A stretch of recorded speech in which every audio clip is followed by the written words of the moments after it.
분들은 우리 김주희 전사님께 연락해 주시면 감사하겠습니다. 말씀 보도록 합니다. 로마서 8장 26절에서 28절까지 말씀.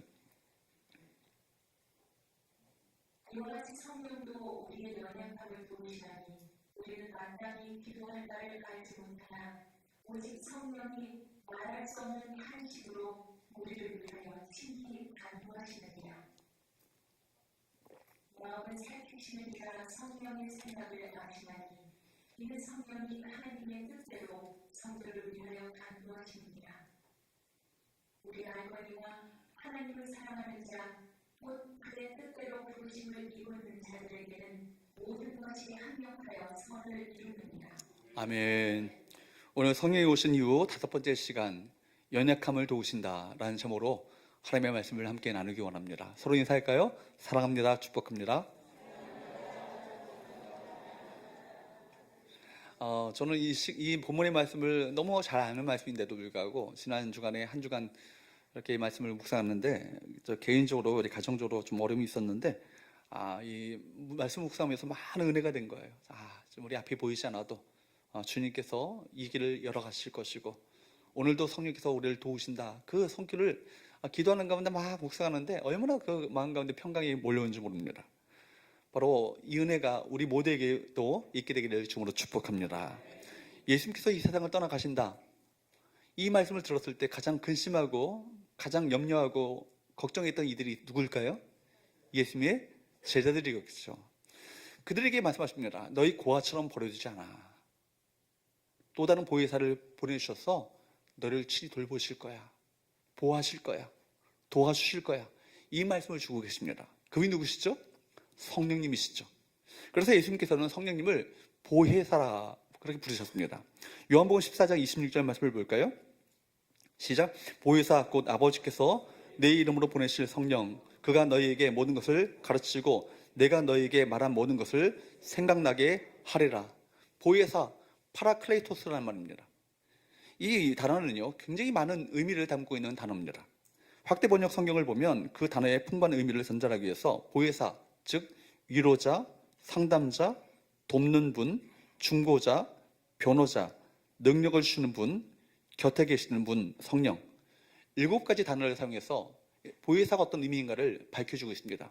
한번 볼까요? 첫 번째 시작. 위로자, 상담자, 돕는 분, 중보자, 변호자, 능력을 주시는 분, 곁에 계시는 분. 여러분 특별히 오늘 본문에 보면 로마서 8장 성령 중에서도 우리를 도우시는 분, 보혜사 성령님에 대해서 말씀하고 계시죠? 26절 말씀에 보면 이렇게 시작하고 있습니다. 이와 같이 성령도 우리의 연약함을 도우시나니. 성령께서는 우리를 하나님의 아들과 하나님 나라의 상속자로 삼으시기 위해서 이 땅 가운데 오셨습니다. 그뿐만이 아니죠. 바로 하나님의 아들로 우리 인치실 뿐만 아니라 우리 구원을 완성하시기 위해서 세상 끝날까지 우리 이 구원을 지키시는 그 놀라운 역사를 누가요? 성령께서 우리 가운데 그 은혜를 베푸시는 거예요. 그래요 여러분 이 세상을 살아가면서 성령님의 도우심의 은혜 없이 살아갈 수 있는 그리스도인들은 없습니다. 날마다 성령의 은혜를 구해야 될 것이고 성령이 도우시는 그 은혜를 덧입으며 살아가시는 저와 여러분 되시기를 축복합니다. 성령님은 우리의 연약함을 도우신다 했는데 성령님은 우리의 연약함을 어떻게 도우시는가? 첫 번째 따라할까요? 성령은 연약함을 기도로 도우신다. 뭐로 도우셔요? 기도로 도우신다는 것입니다. 먼저 연약함 자체가 우리 인간의 실존임을 여러분 아셔야 합니다. 우리 인간은요 실존 자체가 연약함 그 자체예요. 사람인 자 여러분 제가 볼 때는 이렇게 해야 되지만 여러분 볼 때는 사람인 자 아시죠? 사람은요 똑바로 선 존재가 아니에요. 무엇인가에 기댈 수 없으면 그냥 이내 넘어지고 무너지고 마는 존재가 사람 아니겠습니까? 이것이 인생이에요. 그런데 우리 버티고 있는 그것이 우리를 영원히 버텨줄 수 있는 것처럼 착각하고 이것을 재물로, 건강으로, 스펙으로, 실력으로, 세상 명예와 명성으로, 권력으로 그 모든 것을 지키려 하지만 이거요 툭 건드리면 넘어지고 마는 것입니다. 그렇기 때문에 그것이 넘어질 때 우리 인생도 함께 무너지고 마는 거 아니겠어요? 그러니까 우리 인생이 안개같이 없어지는 인생이고 그림자 같은 인생이고 정말 덧없는 인생, 정말 영원하지 않은 것에 목숨 걸고 살아갔다가는 이것 무너질 때 같이 무너지고 마는 거예요. 그렇기 때문에 여러분, 우리 연약한 인생이기 때문에 연약한 인생이 진정으로 무너질 수 있는 것을 붙잡는 것이 아니라 우리가 진정으로 붙잡아야 될 것은 누구라고요? 바로 하나님이시고 그분께서 우리를 도우시고 그분께서 우리를 붙잡으셔야 온전한 우리가 이 세상 가운데 무너지지 않는 인생을 살아가게 될 줄로 믿습니다.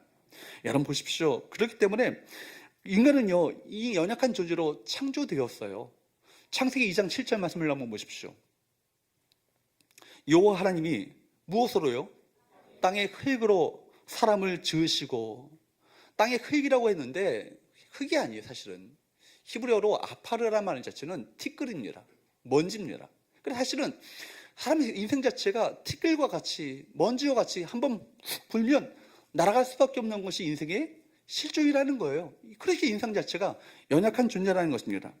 약한 존재이고 약한 존재로 창조되었기 때문에 우리 인생은 끊임없이 하나님을 의지하지 않으면 설 수 없도록 우리 인생을 그렇게 창조하셨어요. 그런데 인간의 죄는 뭡니까? 그래, 연약한 인생이고 하나님의 도우심을 힘입어 살아가야 될 존재인데 인간 스스로가 주체적으로 인생을 살려고 하는 것이, 여러분, 그것이 바로 우리 인생 아니겠어요? 북한이 말하고 있는 주체 철학 뭐예요? 인간이 주인이라는 거예요. 그 철저한 바로 성경의 어떤 세계관과 정반대의 어떤 철학이 주체 철학 아니겠어요? 인간인 주체이고 주체이기 때문에 누구의 외세의 어떤 도움도 받지 않고 주체적으로 모든 것을 결정하고 주체적으로 모든 걸 해나간다. 말은 좋죠. 아니 그렇듯하죠. 그렇지만 우리 인생이 그렇지 않아요. 주체적으로 살 수 없는 것이 우리 인생 아니겠어요? 하나님의 도우심 없이 살 수 없는 것이, 하나님의 은혜 없이 살 수 없는 것이 우리 인생이라는 것입니다. 그렇기 때문에 우리 죄의 본질이 뭐예요? 연약한 우리이기 때문에 우리가 하나님을 의지해야 되는데 우리 스스로가 우리 힘을 가지고 스스로 강해지려고 합니다.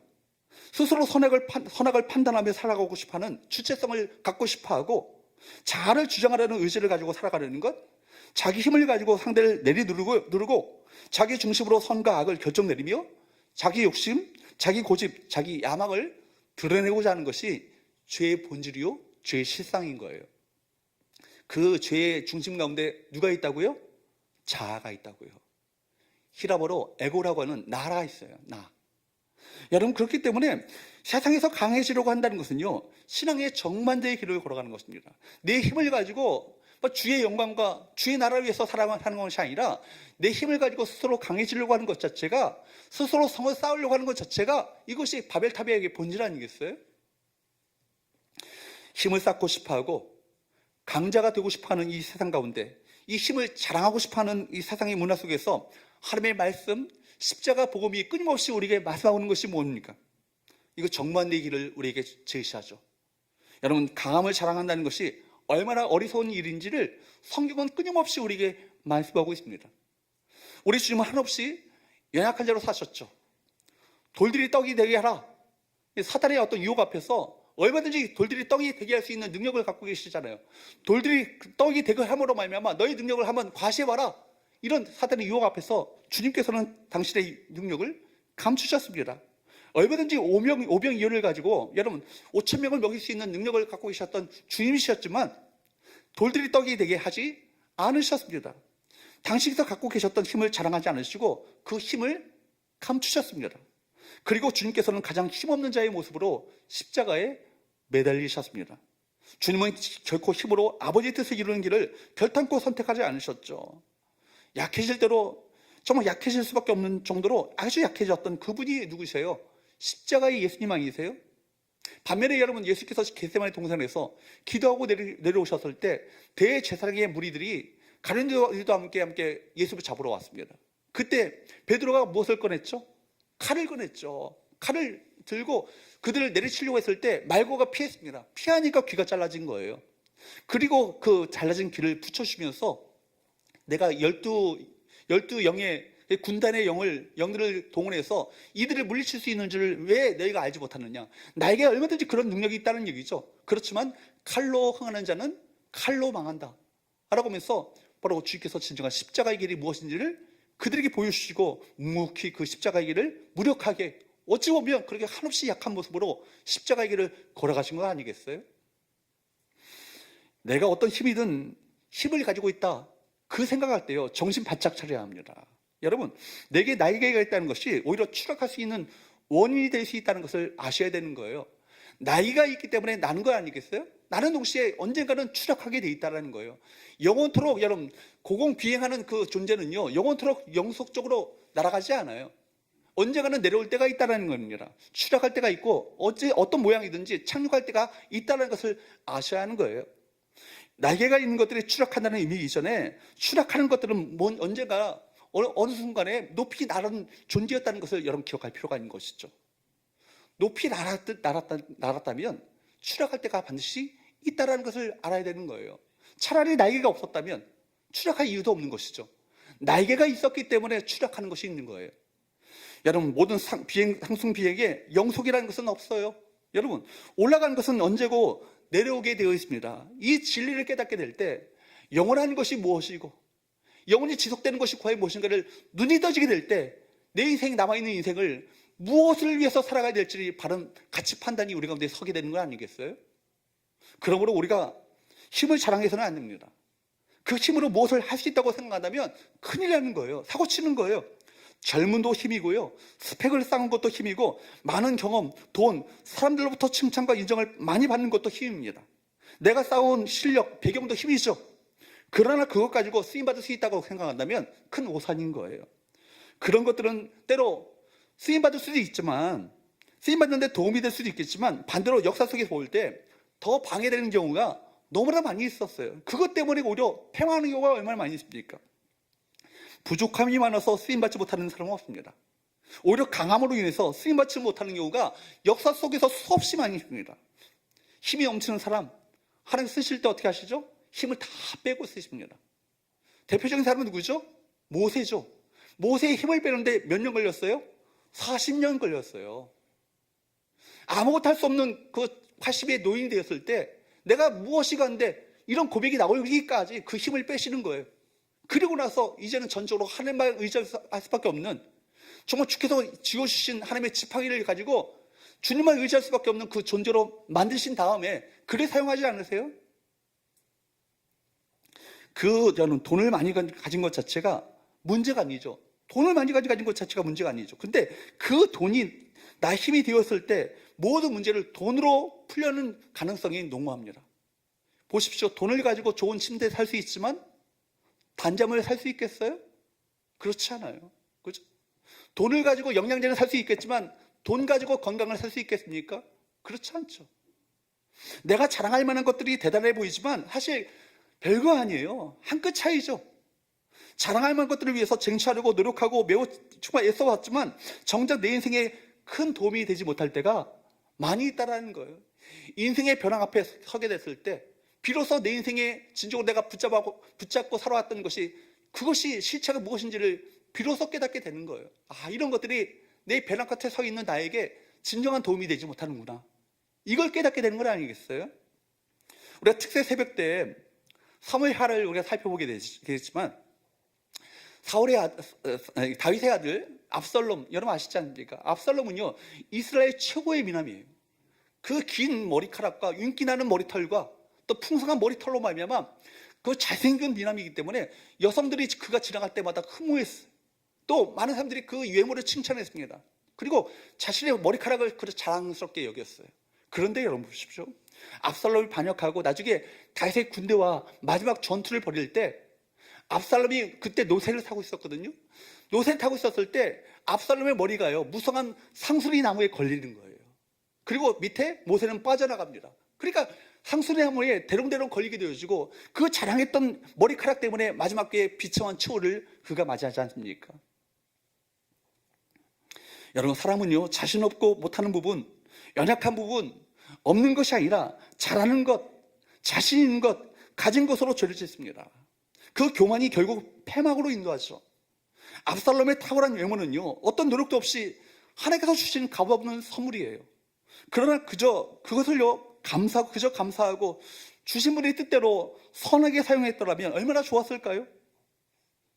그래서 바울은요, 너무나도 자랑할 만한 것들이 많이 있었지만 자랑할 만한 것들을 모든 것을 내려놓고 딱 한 가지만 자랑하겠다고 말합니다. 빌립보서 말씀에 보면 그가 자랑할 만한 것들은요, 다 배설물처럼 똥처럼 여기겠다 말하고요, 자기의 한 가지만 자랑하겠는데 뭘 자랑하겠다? 약함을 자랑하겠다. 여러분, 약함을 자랑한다는 것은요, 아무나 할 수 있는 얘기가 아니에요.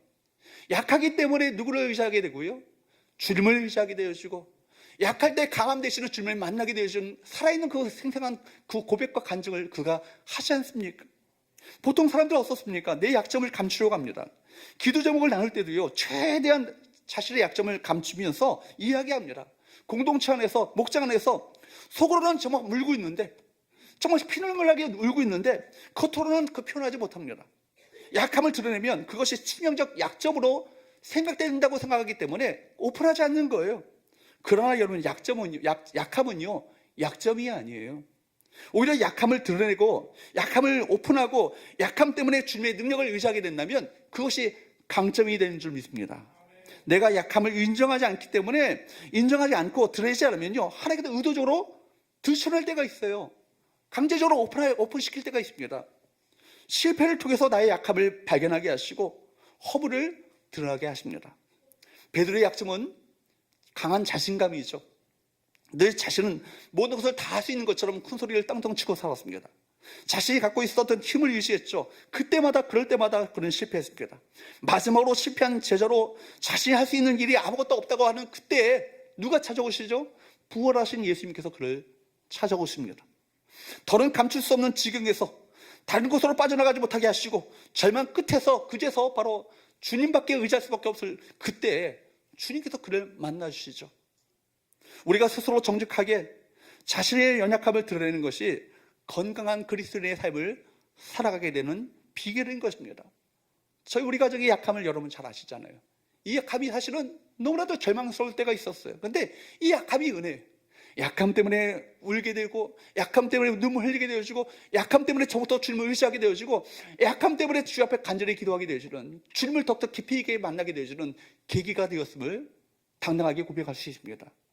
여러분, 그러므로 우리 모두가 주님 앞에 한없이 약한 자로 서야 합니다. 나는 누구의 도움도 필요 없어. 나는 내 힘으로 살아갈 거야. 누구의 신세도 지지 않는다. 그렇게 말해서는 안 되는 거예요. 그거 교만한 거예요.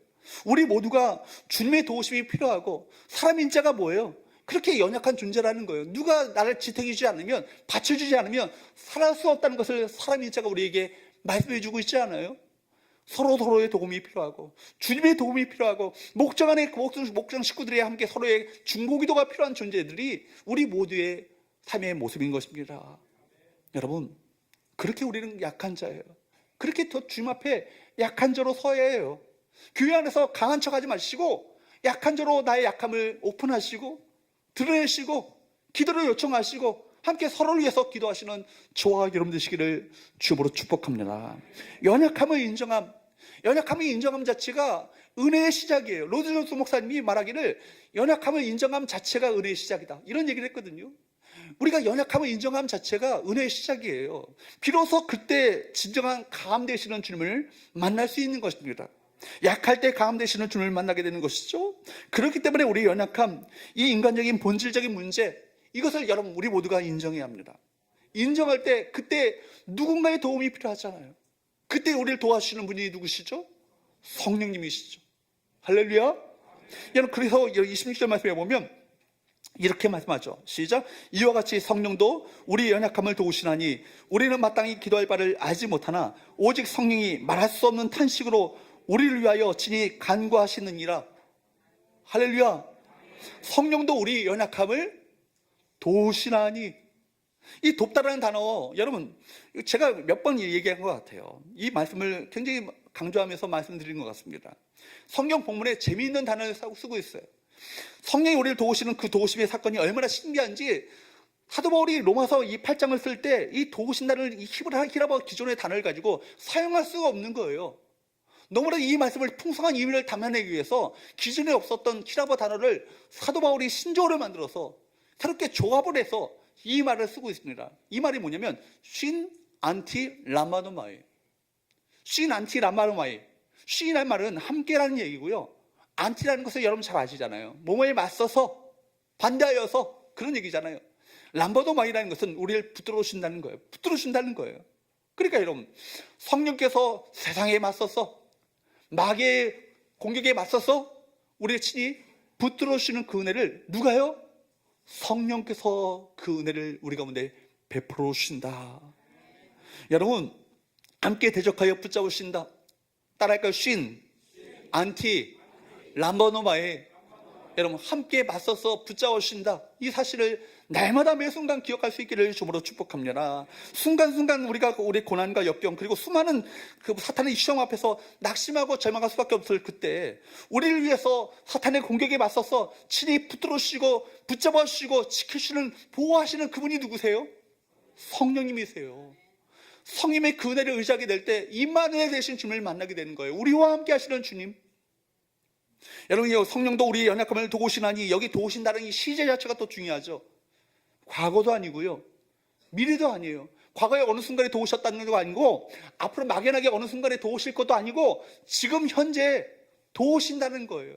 물론 과거의 순간순간 속에도 이 순간까지 주께서 도우셨죠. 에베네셀 하나님께서 지금 이 순간까지 도움의 돌이 되셔서 우리를 도와주셔서 이 순간까지 인도하신 것 아니겠어요? 앞으로도 여호와 일의 하나님이 되셔서 우리 친히 예비하시고 인도하시는 그 은혜를 베풀어 주실 거예요. 그러나 성령의 도우심은 동시에 임마누엘의 그 은혜를 우리 가운데 베푸시는 거예요. 우리와 지금 이 순간에 함께 하셔서 우리를 붙잡아 주시고 도와주시는 그 은혜를 베풀어 주신다. 얼마나 은혜예요. 이게 정말 너무나도 잘 아는 말씀인데, 말씀을 준비하면서 또 새벽에 정말 이 말씀을 붙들고 기도하는데 막 눈물이 쏟아져요. 얼마나 마음 가운데 정말 근심이 있었는데 이 마음 가운데 위로가 되는지 모르겠어요. 평강이 오는지 모르겠어요. 내가 너를 붙들고 있다. 너희 가정을 너희가 붙들고 있다. 우리 성교회를 우리가 붙들고 있다. 성교회 우리 모든 성도들 한 사람 한 사람을 붙들고 있다. 말씀하시는 성령님의 음성이 제 심령 가운데 들려지는 거예요. 여러분, 언제나 도와주신다는 거예요. 매 순간순간 가장 적절한 방법으로, 정확한 방식으로, 적확한 그런 방식으로 우리를 도우시고 붙잡아 주시고 인도하시는 그 은혜를 베풀어 주십니다. 가정에서 여러분들이 괴로워하며 기도할 때 그 자리에서 저와 여러분들을 도와주십니다. 직장에서 여러분들이 괴로워하며 안타까워할 때 우리 주님 성령께서 우리를 붙잡아 주시고 도와주십니다.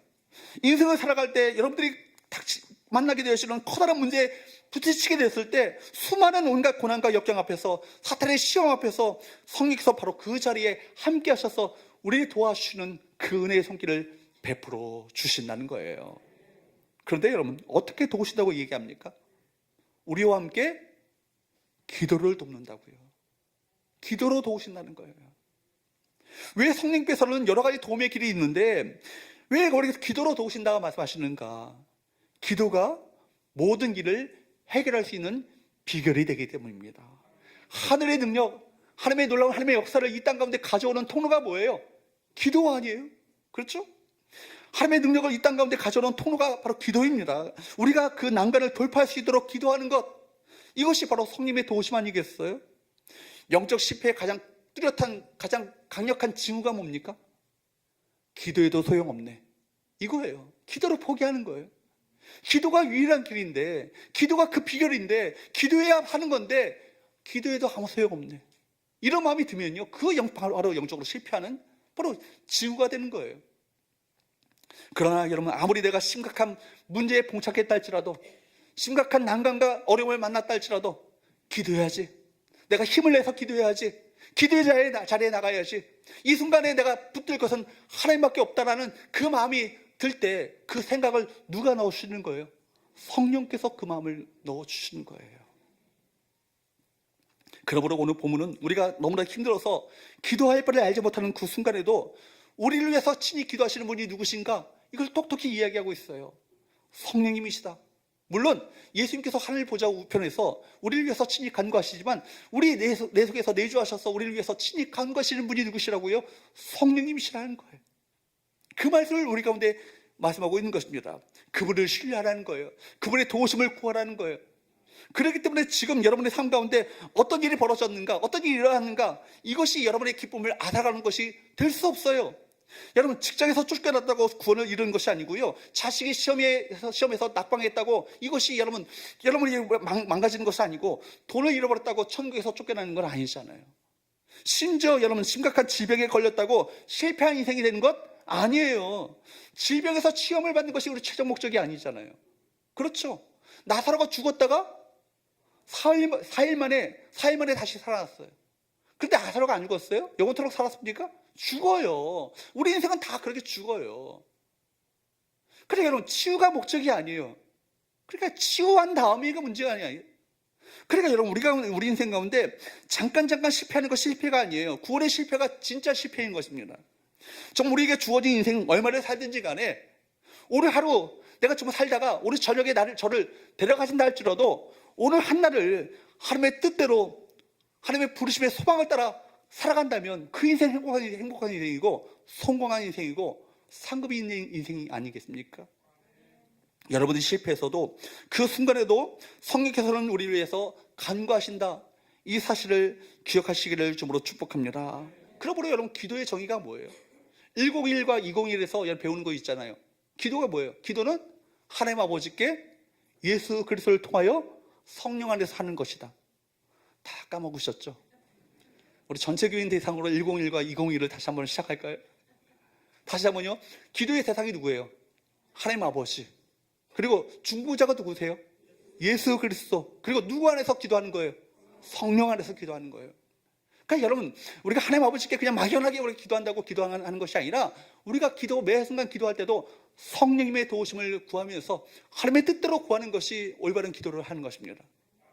여러분, 성령께서는 우리를 위해서 늘 기도하시며 인도하십니다. 말할 수 없는 탄식으로 우리를 위해서 친히 간구하시는 성령님이 우리와 함께 하신다, 이 사실을 늘 기억하며 여러분, 기도의 자리로 나가시는 저와 여러분 되시기를 축복합니다. 두 번째로 따라할까요? 성령은 하나님의 뜻대로 우리를 위해 간구하신다. 성령은요, 하나님의 뜻대로 우리를 위해 간구하시는 거예요. 기도하시되 하나님의 뜻대로 우리를 위해서 간구하십니다. 우리가 어려움과 고난을 당할 때 가장 답답한 것은 뭐예요? 하나님의 그 귀하고도 놀라운, 하나님의 놀라운 그 크고 깊으신 뜻을 잘 알지 못하기 때문에 답답한 거예요. 기도해야 되는데 무엇을 위해서 기도해야 될지 이거 모르는 거예요. 그리고 때가 언제, 어느 때 모든 일이 이루어질지 이것도 알지 못하는 거예요. 이것만 안다면 내가 참을 수 있지 않겠어요? 어느 때인가 아브라함이 75세 때 100세 때 아들을 줄 것이다, 25년 기다려라, 얼마든지 기다릴 수 있어요. 그죠? 근데 이거 모르는 거예요. 또 내가 무엇을 해서 기도해야 될지도 알지 못하는 거예요. 그러니까 마음 가운데 답답함을 느끼게 됩니다. 그래서 여러분, 우리에게는 누구의 도우심이 필요해요? 성령님의 도우심이 필요합니다. 영적 해안, 영적인 눈을 열어주시는 성령의 도우심이 필요한 것이죠. 그래야 우리 기도가 하나님의 뜻대로 기도하는, 하나님의 뜻에 맞는 기도가 될 수 있는 것 아니겠어요? C.H. 다가드라는 그 신학자는 이렇게 설명합니다. 첫째, 우리는 무엇을요? 미래를 정확히 내다볼 수 없기 때문에 누구의 도우심이 필요하다? 성령님의 도우심이 필요하다는 거예요. 내일을 누가 할 수 있겠어요? 한참을 누가 내다볼 수 있겠습니까? 예측은 할 수 있지만 이것은 확률적인 예측이에요. 어떤 일이 반드시 벌어진다고 우리가 장담할 수 없는 것이죠. 그렇기 때문에 성령님이 기도를 도와주셔야 하는 것입니다. 두 번째, 무엇이 정말 우리에게 유익한지를 알지 못하기 때문에 성령의 도우심이 필요한 거예요. 여러분, 히스기야에게 이사야가 곧 죽는다고 얘기했어요. 생명이 곧 마친다고 얘기했습니다. 근데 히스기야는 하나님의 뜻을 알지 못했어요. 그때 그냥 하나님을 의지하면서 순순하게 하나님의 뜻을 받아들였다면 오히려 좋았을 뻔한 거예요. 우리 15년 연장됨으로 말미암아 오히려 그가 간절히 자기 뜻대로 하나님의 뜻을 거슬러 뜻을 구함으로 말미암아 연장됐을 때 어떤 일이 벌어지죠? 성전의 어떤 보화들요, 아수르 군대에게 자랑합니다. 아수르 왕에게 자랑함으로 말미암아 이것이 아수르 침공의 원인이 되었습니다. 또 그때 태어난 아들이 누구예요? 가장 악한 왕인 므낫세가 그 시대에 태어났어요. 15년 연장되지 않았다면 그런 일이 벌어질 수도 없는 거예요. 그래, 여러분, 우리의 뜻대로 기도하는 것이 아니고 하나님의 뜻대로 기도하는 것이 가장 최선의 기도임을 기억하시기를 축복합니다. 하나님은요, 여러분 생각한 것보다 더 놀랍게, 더 풍성하게, 더 귀한 것으로, 더 복된 것으로 주기를 원하시는 것이 참 좋으신 하나님 아버지세요. 우리가 구하는 것보다 더 좋은 것을 주기를 원하시는 것이, 우리 말 안 듣는 우리 하영이를 보면서, 하영이가 정말 발달장애를 겪고 있는 것이 알잖아요. 얘가 그냥 때를 쓰는 거예요. 내가 더 좋은 것을 주기를 원하는데 기다리지 못하고 당장에 그것을 그냥 달라고 그냥 때를 쓰고 그냥 발을 동동 구릅니다. 아버지에 대해서 더 선하신 뜻이 있는데도 불구하고 그걸 모르는 것이죠. 이해를 못하니까 때를 쓰고 악을 쓰고 막 그렇게 막 발악을 하는 거예요. 그걸 보면서 우리 인간의 모습을, 우리 자신의 모습을 보는 거예요.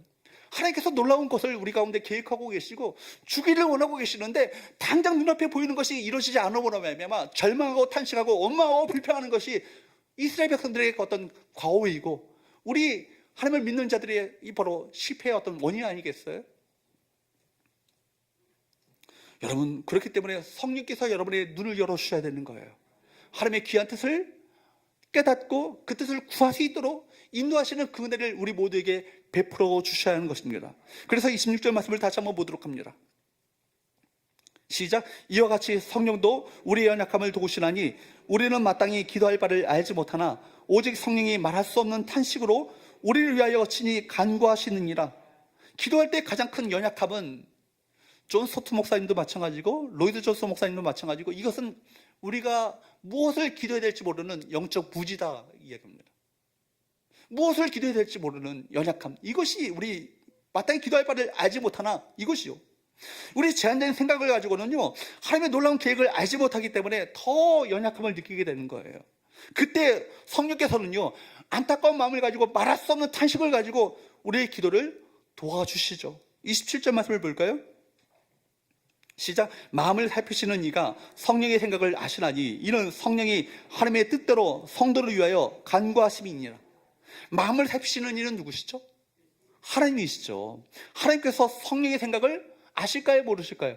아신대요. 다 아신대요. 왜냐하면 삼위일체 하나님이시기 때문에 본체가 같으신 분이시기 때문에 다 아세요. 하나님과 성령님은요 마음이 완전히 통하는 관계라는 것입니다. 우리의 마음을 살피시는 하나님 아버지께서는 성령 하나님께서 무엇을 생각하는지를 다 알고 계셔요. 그래서 성령께서 우리 심령 가운데 말씀하신 것이 무엇인지를 알고 계시고 우리 마음 가운데 성령의 생각을 불어넣으셨는데 그 우리 마음 가운데 품은 성령의 생각이 무엇인지를 깨닫는 것을 또 누가 아신다고요? 하나님 아버지께서 다 알고 계시다. 여러분, 그러니까 성령께서 우리 마음속에 무엇을 우리가 구해야 될 것을 주셨는데 그것이 무엇을 위한지를 하나님께서 친히 아신다는 거예요. 하나님도 성령의 생각을 아시고 성령도 하나님의 뜻을 완전히 아시고 두 분이 다 통하는 관계 아니겠어요? 그렇기 때문에 성령께서는요 우리 기도를 어떻게 해요? 아버지의 뜻과 아버지의 생각에 맞추도록 우리 기도를 친히 이끌어 가신다.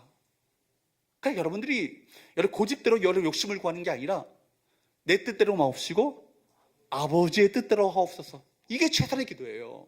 왜냐하면 더 풍성한 것을 주기를 원하시거든요. 더 놀라운 것을 우리 가운데 베풀기 원하시거든요.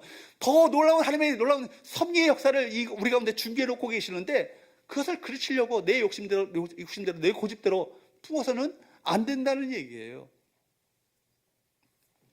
그래서 우리 안에 계신 성령께서는요 연약한 우리를 도우셔서 하나님의 뜻이 무엇인지 우리가 무엇을 구해야 할지를 깨닫게 만드십니다.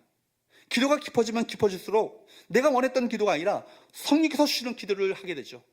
하나님의 뜻을 따라 그 기도를 인도함을 받게 되는 거예요. 우리 불완전한 기도를 완전하게 이끄시는 그분이 누구시라고요? 성령님이시다.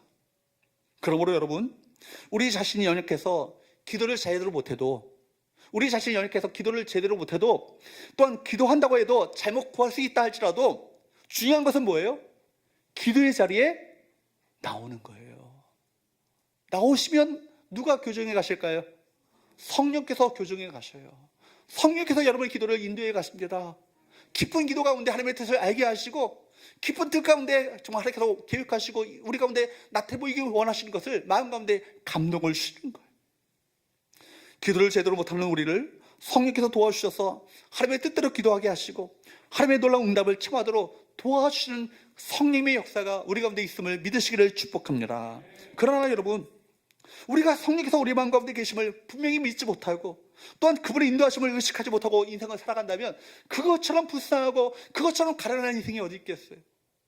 아버지가 있는데도 불구하고 고아처럼 살아가겠다고 내 멋대로 살아가겠다고 하는 것은 탕자처럼 살아가는 것은 비참한 인생 아니겠어요?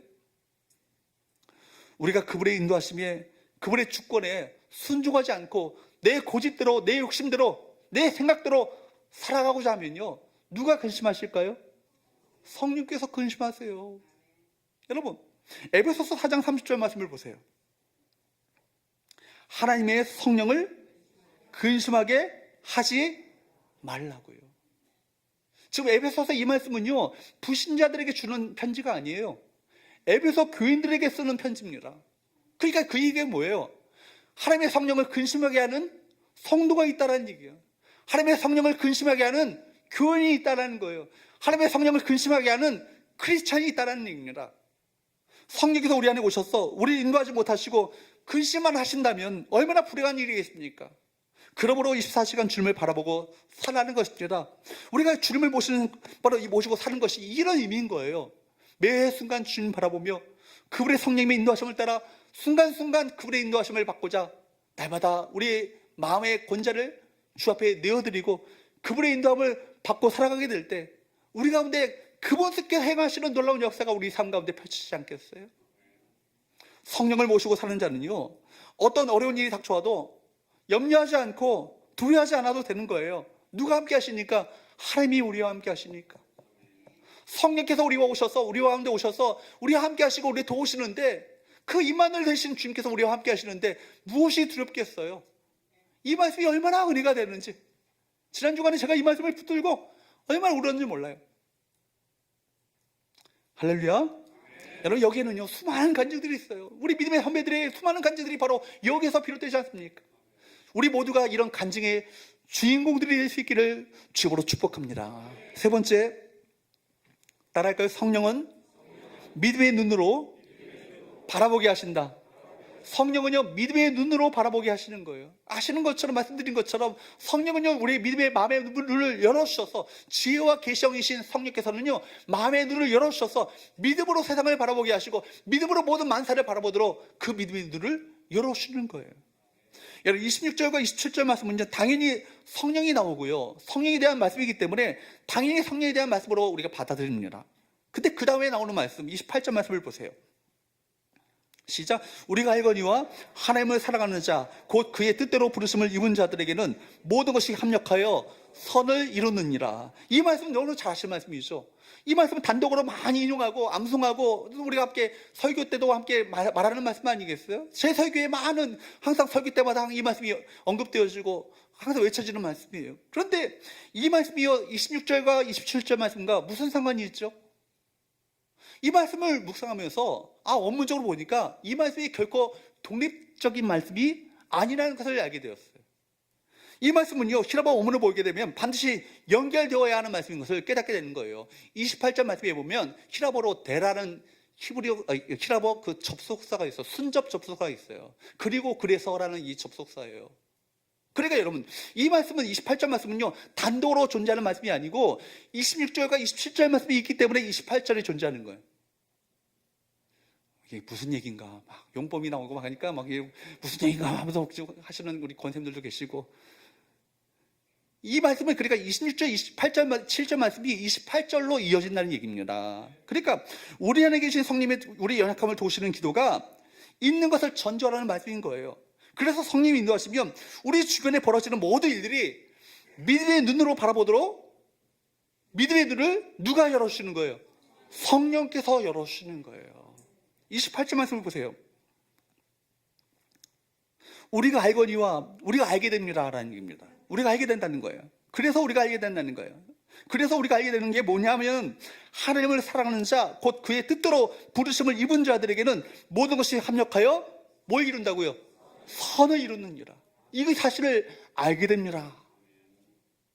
그러니까 이 말씀을 제가 원문 그대로 풀어서 번역을 해본다면, 직역해본다면 이런 얘기예요. 성령께서 우리 연약함을 기도로 도우시고 하나님의 뜻대로 간과대로 도우셔서, 그래서 하나님을 사랑하는 자 곧 그의 뜻대로 부르심을 입은 자들에게는 모든 것이 합력하여 선을 이루는 것을 우리가 알거니와 우리가 알게 됩니다. 이해가 되세요? 목사님 그 말이 그 말 같은데요. 잘 해보셔야 돼요. 다른 말씀이죠. 연결되는 말씀이라는 얘기예요. 그러니까 성령께서 28절 말씀을 행하신다는 얘기입니다. 고난이 오면 되게 인상을 찌푸리고 내 인생은 왜 이 모양 이 꼴일까? 그렇게 생각하는 분들이 계시는데, 그리스도인들은요 어느 순간인가 그 고난까지도 유익하게 생각되어지는 그 순간이 온다는 거예요. 이거 누가 하시죠? 성령께서 하시는 거예요. 그러니까 정말 놀라운 일이죠. 모든 것을 하나님의 섭리의 관점으로 해석할 수 있는 그 눈이 우리 가운데 열리게 되는 거예요. 고난까지도 하나님께서 이것을 사용하셔서 나를 연단하시고 단련하시며 정금과 같은 신학으로 믿음의 사람으로 만들어 가시는 그 은혜를 내 가운데 베풀고 계시는구나. 이걸 깨닫게 되는 순간, 그리고 나의 모든 결국은, 인생의 단면이 나의 결국을 결정짓는 것이 아니라 결국이 무엇인가, 갈보리 언덕 넘어 영광스러운 그날이 우리 가운데 있다라는 것을 알게 되는 것을 우리가 바라보도록 바로 성령께서 그 눈을 열어주시는 거예요. 그러니까 여러분, 성령께서는요, 먼저 우리 인격 속에서 일하시죠. 인격 속에서 먼저 우리를 변화시키십니다. 성령님이 처음에 우리 가운데 임하시면 인격 속에 제일 많이 우리가 행하시는 일들이 뭐냐면 감동을 주시는 일을 해요. 감동을 주셔요. 그래서 뜨거움이 생기고 눈물이 흐르고 막 은혜가 되고 모든 것이 막 그렇게 기뻐요. 그러다가 시간이 지나면 성령께서 우리 가운데 어떻게 역사하시냐면 적용의 영으로 역사하시는 거예요. 해석의 영으로 역사하시는 거예요. 말하자면 뭐냐면 해석의 능력이 생긴다는 거예요. 말씀을 가지고 우리 삶 가운데 해석할 수 있고 적용할 수 있는 능력이, 그 눈을 열어주신다는 건 아니겠어요? 그래서 성령 충만한 사람들은요, 어쩌면 그렇게 기가 막히게 하나님의 말씀을 적용하며 살아가는지, 기가 막히게 어떻게 사건을 해석하며 살아가는지, 고난 속에 좌절하지 않아, 정말 절망하지 않아. 우리 고난 속에, 고난 가운데 하나님께 감사하는 거예요. 고난으로 내 인생이 끝나는 것이 아니라 고난을 통하여서 합력하여 뭘 이루시는지 알기 때문에, 선을 이루시는지 알기 때문에. 그죠? 고난 가운데 있는데, 감옥에 갇혔는데 찬송할 수 있는 놀라운 능력이 어떻게 임하죠? 성령이 임하심으로 말미암아 적용할 수 있는, 해석할 수 있는 능력이 그들 가운데 생겼기 때문에 도리어 하나님을 찬송하게 되는 거예요. 이 가운데서도 하나님께 역사하실 것을 나는 믿습니다. 이 믿음을 가지고 찬송하는 건 아니겠어요? 여러분, 어떻게 그렇게 삶의 고난들을 이겨나갈 수 있죠? 어떻게 해요? 사람의 그 시각을 바꾸시기 때문입니다. 시편 119편 71절 말씀에 보면 이런 말씀이 있죠. 고난당한 것이 내게, 고난당한 것이 무슨 유익이에요? 고난이면 나를, 그 사람을 실패케 하고 우리 망하게 만드는 거 아니에요? 일반 사람들이 와서 생각이, 고난에 대한 생각이 바로 그거예요. 그런데 여러분, 고난당한 것이 이게 유익이래요. 고난을 통해서 연단케 하시고 단련케 하시고 정금과 같은, 순금과 같은 하나님의 그릇으로 빚어가시는 하나님의 과정임을 저는 믿습니다. 이 사실을 바로 깨닫게 되는 거예요. 누가? 성령께서 그 눈을 열어주심으로 말미암아 해석할 수 있는 능력을 주시는 것 아니겠어요? 그러니까 여러분, 이로 말미암아 내가 주의 윤례들을 배우게 되었느니라, 하나님의 말씀이 깨달아지는 거예요. 이 성령께서 눈을 열어주시니까 하나님의 말씀이, 이 말씀이 이 의미구나, 이 말씀이 이렇게 적용되는구나, 이 말씀이 내 삶 가운데 이렇게 이루어지겠구나, 기대감이 생기고 낙심하지 않고 소망을 품게 되는 건 아니겠어요? 행간에 담겨져 있는 신비한 메시지들이 하나하나 느껴지고 깨달아지는 놀라운 역사가 누가 열어주시는 거예요? 지혜와 계시형이신 성령께서 열어주심으로 말미암아 그 일들이 벌어지게 되는 거예요. 여러분, 나를 넘어뜨리려고 하는 사람이 있어요. 보통 어떻게 하죠? 저 인간, 저 왼수 같은 놈, 내가 반드시 복수하겠다, 그런 마음을 품는 것이 인간의 상정이에요. 일반적인 사람들의 어떤 생각이에요. 그런데 여러분, 성령께서 역사하시면요, 그런 생각이 사라져요. 나를 넘어뜨리려고 하는 사람은요, 저 사람은 나를 성공시키려고 나를 보내시는 사람이다, 하나님께서 나를 단련시키고 훈련시키기 위해서 보내시는 하나님의 교관이다 여겨지는 거예요. 그래서 저 사람을 통해서, 저 사람이 저렇게 하기 때문에 내가 더 주님을 의지하게 되고 주님 앞에 기도하게 되어지고 다 연단되어짐으로 말미암아 내가 더 영적으로 강해지는 것이다.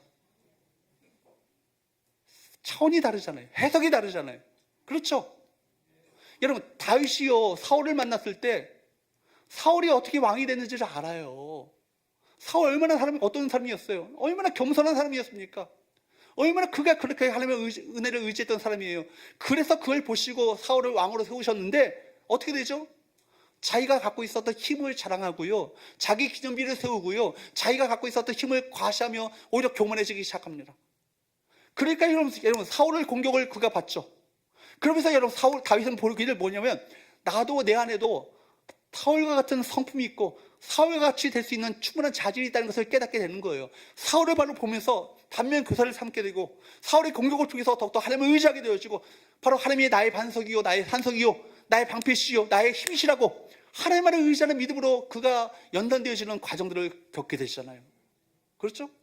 다윗에게 사울이 없었다면 다윗이 안 돼요. 하나님의 마음에 맞는 사람이 될 수 없다는 얘기입니다. 여러분, 고난 속에서 하나님의 사람으로 빚어지는 거예요. 평탄한 가운데 형통한 데서 하나님의 사랑으로 빚어지는 것이 아니라 고난과 역경을 통해서 하나님의 사람들은요, 그 고난과 역경 속에서 빚어지는 놀라운 역사가 나타나게 되는 거예요.